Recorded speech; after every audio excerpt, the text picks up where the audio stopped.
Hello everybody, this is Chris Birdo, MonkeyDude1313, and this is a nearly complete master set of black and white boundaries crossed from 14 years ago. This set has some beautiful full arts, and it is home to one of the most broken cards in all of the Pokemon history. I'll be very excited to get into that with you. Real quick before we jump in though, 2 days ago was a master set of Sun and Moon Cosmic Eclipse with just an absolute boatload of multi-$100 cards.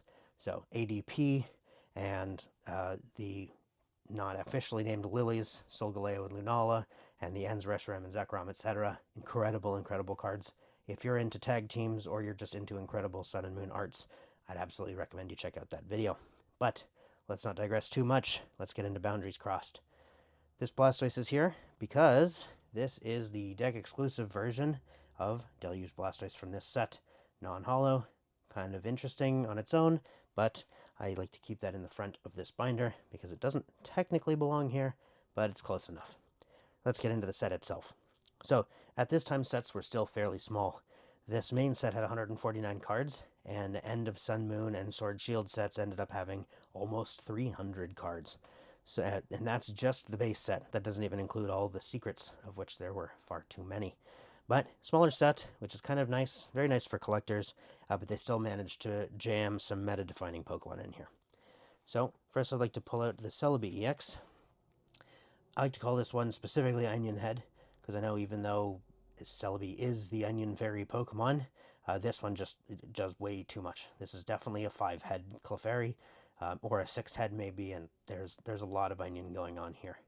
Kind of funky art, still very cool. Something fun to point out is this artist, Toist Beach, I'm not exactly sure how to pronounce that. They almost exclusively do item cards for the TCG. They've started way back in early Black White, if not earlier, and they are still going to this day doing mostly item cards. But every once in a while you get to see a couple of Pokemon that they're allowed to do, and they end up either really funky like this one, or like really surprising, I shouldn't say surprisingly good, but they end up being very good.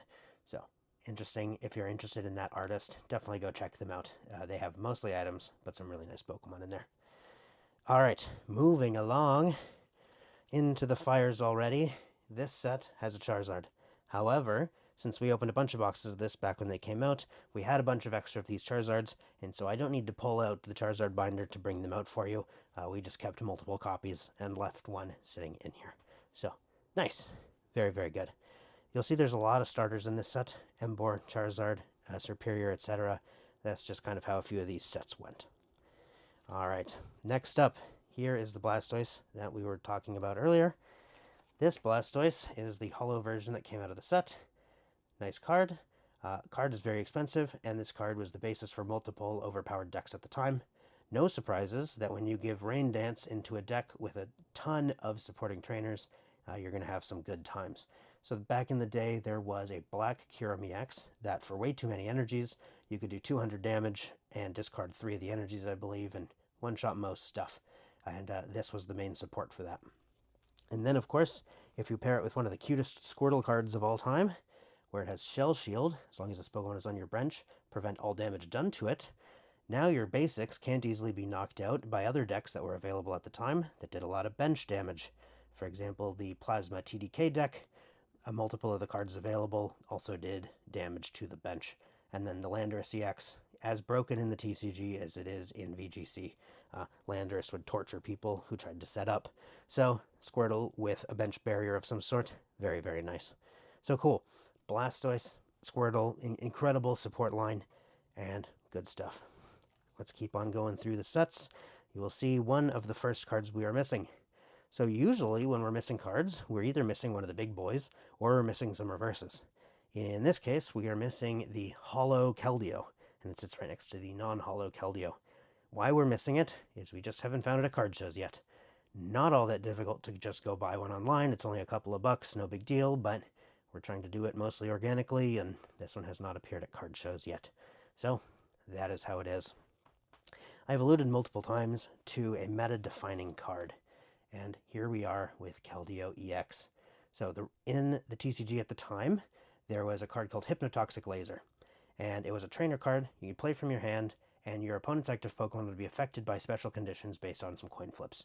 Very annoying, especially since a lot of decks got kind of deactivated, turned off, or put into an awkward state when they were in those special conditions. So most decks started running Rush in Keldeo with a card called Floatstone. So Rush in, once during your turn before you attack, if this Pokemon is on your bench, you may switch it with your active. Great. Now you don't need to pay energy to retreat your active Pokemon. Also, this didn't count as a retreat, which means now you can use your one retreat per turn to retreat Keldeo out of the active spot. But Keldeo costs 2 to retreat, and you don't want to put 2 energies just to waste them, so use a tool called Floatstone, attach it to Keldeo, and Floatstone gives the Pokemon free retreat. So, your opponent Hypnotoxic lasers you, does some annoying thing, now you're bothered about it, you rush in from your bench with Keldeo with Floatstone, clearing all your special conditions, and then Floatstone your Keldeo back out. Free swaps at that point were absolutely game-changing and almost mandatory in a lot of matchups. So this card was absolutely meta-defining in so many different ways.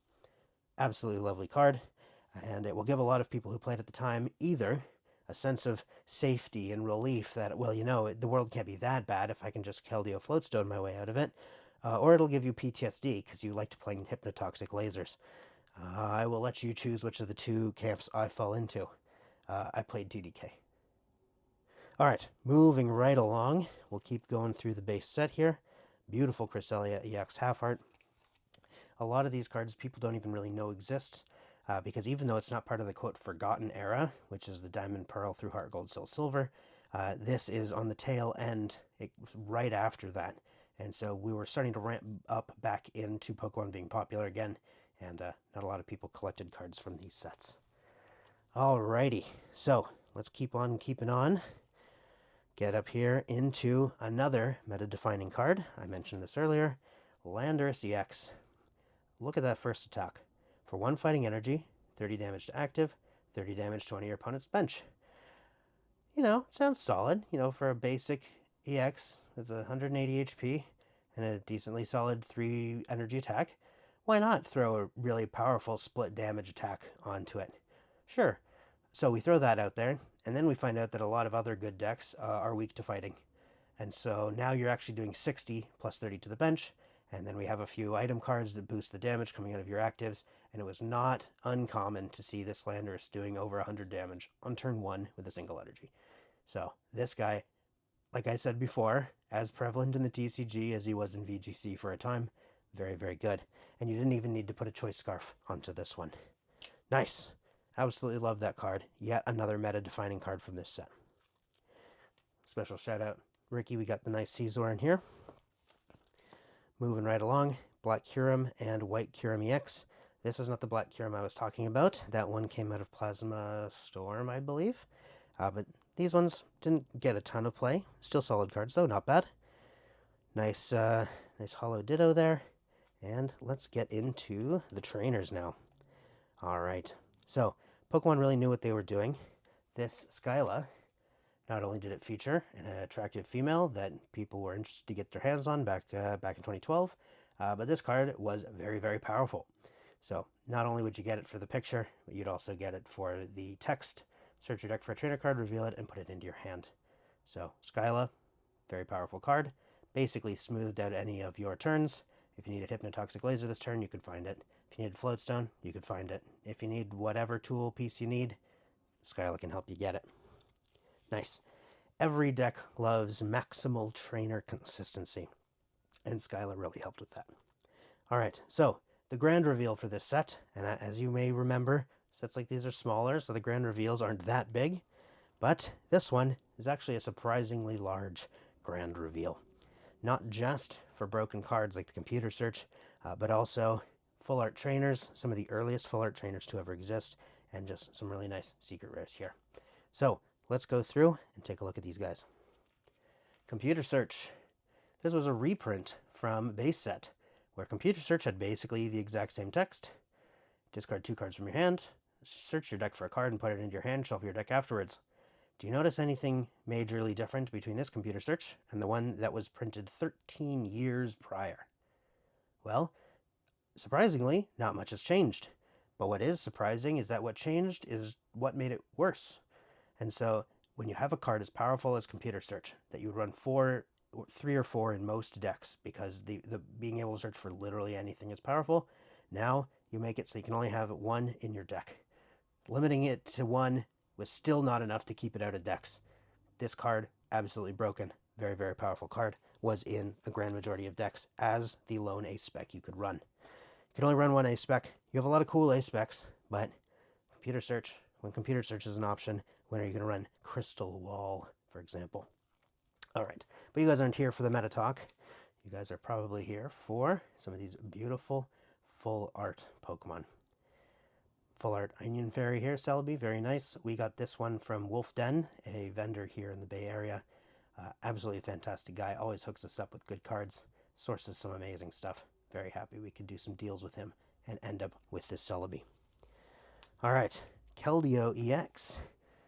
We did not see many of these Keldeo EXs around. Their prices were all over the place, and when we finally found this one at Legends here in the Bay Area, we were very happy to pick it up right away. Since these guys were so playable back in the day, finding nice clean copies of these are very difficult. This one is fairly well centered and does not have a bunch of damage to it, and so we were very happy to pick this guy up.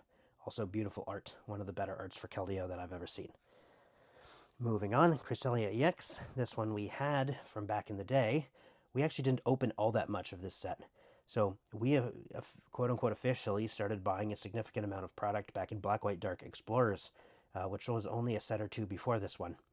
And even then, I was on a college budget with college money, and so I could choose, do I want to eat or do I want to buy Pokemon cards? And the choices sometimes would surprise you. But we ended up with a bunch of boundaries crossed, and this is one of the full arts that we pulled ourselves. So it is in fantastic condition, and I have an affinity for it just because we bought it, or we picked it up ourselves from a booster pack. This Landorus, on the other hand, interestingly, I didn't really often play decks that used Landorus, and so I never went out of my way to get the full art of this guy at the time. I was mostly frustrated against Landorus because I played TDK. I was weak to Landorus, and seeing the beginning flips and you find a Landorus on the other side of the table, you're not super thrilled. All right, now, arguably, the 2 stars of the show, there's Black Kyurem EX and the White Kyurem EX we'll get to in a moment here, but these cards, in my opinion, are absolutely beautiful. Not just in the Gen 5 full art version, variant, like in Black and White era full arts are amazing, but in general, I think these are some of the best arts for Black and White Kyurem that they've ever made. So these cards are going for 400 plus-ish each right now, which is kind of wild for a raw card. Similarly, this White Kyurem sits right next to it in the binder and looks really nice, and very similar Pokemon, but very different color schemes given their typing, and yet another amazing card. We picked these ones up from Remington TCG here in the Bay Area. Absolutely love those guys. All right, so at the time we weren't thrilled about it, but in hindsight we are now very thrilled about it, where most of the full arts we were pulling from this set were the trainers. And so we ended up with multiple Biancas, a couple Skylas, and actually we only pulled one of the Sharon. But this Skyla and this Bianca are well over $300 each at the moment. So not upset to end up with multiple of these. Let's pull them out and take a quick look. Bianca, fairly powerful card. Draw until you have 6 cards in your hand. Quite good, especially in an era where you had Computer Search and Ultra Balls and ways to really thin out your hand very quickly. This ended up being able to draw 5 or draw 6 quite often, which is something that TCG players love. Taking a small calm before the storm here, we have Sharon Full Art. So with a simply draw 3 cards, it did not see much play, especially when it's right next to a Bianca. And of course it is right before one of the best trainers at the time, Skyla. Even better art, even more expensive card. No surprises here. So, Secret Rares. 4 Secret Rares in this set. We'll just take a quick look at these guys. These didn't end up getting a ton of play, but they have a very cool textured type symbol down here. They have the shiny variant of the Pokemon, and then a textured gold border. Next up is Terrakion. Similarly beautiful card. Textured fighting symbol down there. Nice. Altaria, one of the more popular of these end-of-set secret rare types, because Altaria is a more popular Pokemon. And last but not least, we have Rocky Helmet. We ended up pulling multiple of these. The card saw some very niche play, but it was mostly just pretty. Pulling multiple of these, not so great. It would have been nice to pull some of the other ones, but That is okay. So, we are now officially at the end of Boundaries Crossed main set. But as I always say, it's not a master set without the reverses. So, are we missing any of these reverses? Let's find out. Start flipping through. We see that there is a reverse Charizard that goes here. And luckily I was prepared. We still have the Charizard binder here. So let me jump into that, find the correct Charizard. I don't want to spoil too much here, so I'm doing it a little off camera. And here we go. On this page, we have our reverse Boundaries Crossed Charizard here. Pull that guy out. Beautiful. We've got the Plasma Storm Secret with the error, the illustration Charizard. Very cool stuff. All right, so let's take out this placeholder. We throw in the reverse. And that is completed. Nice. Moving on. Here, we are missing another water type here. And in this case, I think, I don't remember what this card is, actually. Let me cheat. Let me cheat just a little bit. This is one of the Psyducks. And unfortunately, this Psyduck in reverse is quite valuable. And so that's probably part of the reason we haven't found it out in the wild, is because it is quite expensive. This Squirtle's like $30 too. No surprise, it's a beautiful card, but some of these reverses get really pricey. All right, there is the reverse version of the Holo Keldeo that we're missing, but we do have it in reverse, so that's nice. And that will take us to the last few pages of the set, featuring a bunch of beautiful cards. And we are missing this guy as well. This is the reverse of that Ditto that I pointed out earlier in the video. So we keep going all the way to the end, and we're done. So this was a master set, almost complete master set, of black and white Boundaries Crossed. Which of the cards from this set are your favorite? Did you play at the time? Did Russian Keldeo save you from a torturous hypnotoxic laser or Landorus scenario? What did you play, if you played? What are your favorites from this set? And what sets would you like to see in the future from us? Please post them in the comments below. If you have a type of card you'd like to see, for example, you're really interested in all full art Pokemon cards, or you're really interested in all of these kind of typey, stampy secret rares, let me know as well. I'm starting up a series where every once in a while, featured Friday, I'll go through all of our collection of 32,000 cards, pull out every card that fits that scenario, and we'll do a master set of ace specs, or a master set of full art trainers, or whatever. So, if there's anything you want to see, let me know. Otherwise, thank you guys for watching, and I'll see you guys next time.